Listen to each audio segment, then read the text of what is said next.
humble opinion. I'm your host, Antonio. Just got finished watching Teenage Mutant Ninja Turtles Mutant Mayhem. First off, movie directed by Jeff Rowe and Kyler Spears, starring voice actors Micah, Ice Cube, and Jackie Chan. This probably was one of the, I want to say this was probably the best Ninja Turtles movie I've seen since the early 90s. I grew up in that era, and we had the first Ninja Turtles movie, second Ninja Turtles movie, Secret of the Ooze, and then we had the third one, the one we don't talk about a lot, Teenage Mutant Ninja Turtles. It was Back in Time or something like that. Yeah, we don't really talk about that one. All right, so we've had a couple movies since then. Recently, we had the last two Michael Bay movies that did not do well, and we had Teenage Mutant Ninja Turtles looking like grown people, 10 feet aliens. I wasn't feeling that, and from what we saw, pretty much nobody really was. So we get this one here. Fast forward a few years, we get this one here, 2023. Um, Written by Seth Rogan, who's recently been doing a good job writing action comedies and other animated shows. You got Seth Rogen doing Invincible right now for Amazon. He also got The Boys he's helped writing on. So he's did a great job. So when I found out that he was writing this movie, my antennas was up, and I was thinking, okay, this could be one of the better Ninja Turtles movies. And I feel like I was proven correctly. I think they did a great job. They really kept the Teenage Mutant Ninja Turtles like teenagers, from what I understand. All the voice actors was done by actual kids, so you really can feel the youthfulness in their voice at all times. I like some of the changes they made. I'm not a big proponent of keeping everything the same. I do think you should be guided by the comics and the continuality of the cartoons a bit, but it's okay to make small adjustments, and that's what they do here. Some of the pros in the movie, just to get straight to that, the animation style was great. It is a little bit similar to Spider-Man Across the Spider-Verse. However, this has its own twist to it, and it is really a good job of keeping you intrigued throughout the whole movie. At least for me, it did. Um, I thought Master Splinter was a standout. They made him a little bit different. Instead of being this older guy who can barely kind of talk, or you gotta really feel like you gotta squint your eyes to actually hear him talk. Instead, he was still older, obviously, but he was definitely more youthful. Definitely funnier. Definitely had a lot of punchlines in the movie. I actually felt like he was the standout as far as comedy goes. I mean, usually that's something they leave for Michelangelo. Uh, Master Splinter was definitely the most funniest character in the movie for me. Uh, it was just done a lot differently than he's normally done, and I felt like that was a positive in the movie. Ice Cube was a great villain. Usually in these movies, you really don't get a great villain. I thought Ice Cube was a great villain. I thought he was also funny. He was probably my second favorite character as far as when it came to just overall laughs and keeping you intrigued. Every time I thought I was like kind of losing a little bit of interest, Ice Cube character would pop on the scene, and I mean, he would just take over the scene.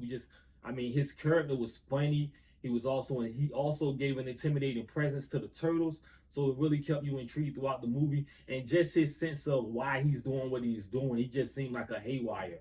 So it was very good to see that dynamic on the screen. I also like the main characters, the Ninja Turtles. I think going back to them, I think it was done very well. Leonardo is probably the standout in this movie when it comes to the four Ninja Turtles.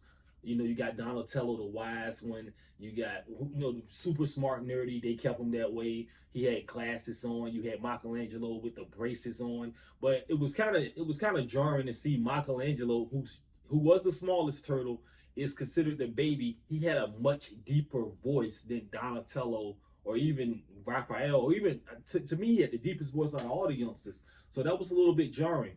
Now, getting into some of my cons, because this is a straight tour review. That means I'm getting straight to the point for you. You don't have to stick around a long time. Straight to the point. The cons of the movie was for me. These were the cons for me. It might not be for you. I'm a Raphael guy. He's my favorite Ninja Turtle. And to me, he really wasn't intriguing. I mean, they kept him one note. He was pretty much the tough jock guy who would every now and then say something to Leonardo of substance. But for the most part, he was really just one note jock. I went into a fire to fight, And that's cool, but you know, when you grew up with the early '90s, Raphael, he had a lot of depth to him. He had a lot of things going on in his mind. You know, wanting to be more than what he was, wanting to put himself out there. He also felt like he should be just as much of a leader as Leonardo. You really didn't get that in this particular movie, and maybe that's something they're saving for the future. But also, if you're a Michelangelo supporter or fan, which I'm not really, but typically he's the comic relief in the movie. Typically he's the guy he's the turtle they give all the punchlines, all the jokes to, all the wisecracks.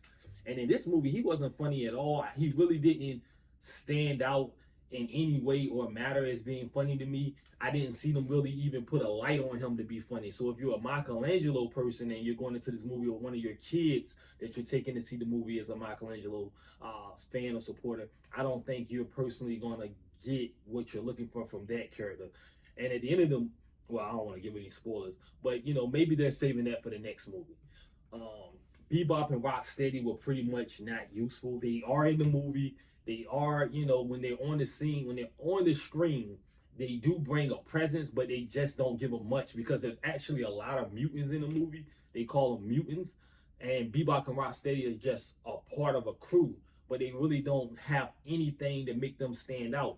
Like these are two main people in the continuality in the comics and the shows that we saw growing up, and they're in the movie, but it's almost like they're really not in the movie. But anyway, those are only some small cons. Overall, I thought this movie on a scale of 1 to 10 was an 8.5. I think this is a really good movie. I think this is something that your kids would enjoy. I think it's something that um, in my opinion, is a standout for the summer. I put this movie under Spider-Man Across the Spider-Verse, but it's really a good movie that I think you will really enjoy, and I do think it's worth the price of admission. With that being said, I look forward to them making a part two and maybe making some course corrections with some of the characters. But if you're not a big Ninja Turtles person and you don't have like a favorite, but your kids do, I think if you're a parent and you have kids that want to go see it, I think this is definitely worth going to see. That's my review on Teenage Mutant Ninja Turtles Mutant Mayhem. Like I said, this is a straight tour review. This is Antonio's In My Humble Opinion. Subscribe. And again, thank you.